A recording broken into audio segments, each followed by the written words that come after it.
Encore un peu de football, il n'y a pas que la Ligue des Champions dans la vie. On retrouve Salah Eddine Gakou pour Objectif Mondial. Dans 11 jours, c'est le coup d'envoi de la Coupe du Monde de football. Aujourd'hui, on s'intéresse à la Suisse, discrète mais redoutable. La Nati est une habituée des phases finales. Les hommes de Murat Yakin sont armés pour franchir un cap.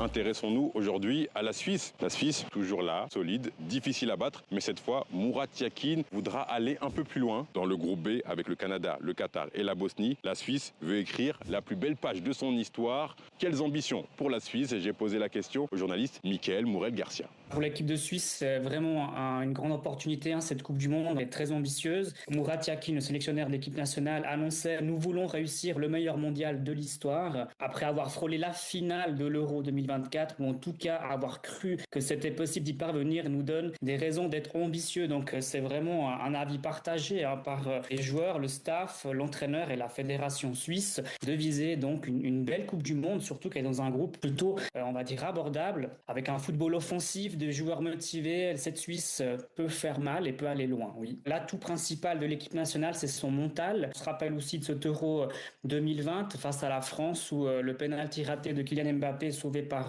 Yann Sommer montre la force de la Suisse. Face aux grandes nations, elle a zéro complexe, elle n'a pas peur. C'est une équipe qui joue offensif. À l'Euro 2024, déjà, récemment contre l'Italie, une victoire facile, 2-0 en huitième de finale. La victoire aussi 1-0 qu'on n'oubliera jamais contre l'Espagne en 2010. Donc l'équipe de Suisse, non, est toujours présente. C'est vraiment un rôle d'outsider qu'elle enrôle très bien. Et c'est pour ça que beaucoup de pays, beaucoup de nations ont très peur de la jouer. Oui, clairement, ils ont les armes. Ils ont des joueurs talentueux. Ils mélangent des générations avec des Granit Xhaka, avec des nouveaux joueurs comme Dan Ndoye. Donc ça promet un cocktail explosif. C'est clair qu'on verra bien ce que ça va donner. Le dernier match face au Canada sera peut-être décisif face au public hôte, on va dire. Premier match pour la Suisse, ça sera face au Qatar le 13 juin prochain à San Francisco. Lui aussi est journaliste sportif et spécialiste de football. Christophe Glaise est toujours emprisonné en Algérie pour avoir fait son métier. Cela fait 2 ans maintenant. TV5 Monde reste mobilisé pour qu'il soit libéré.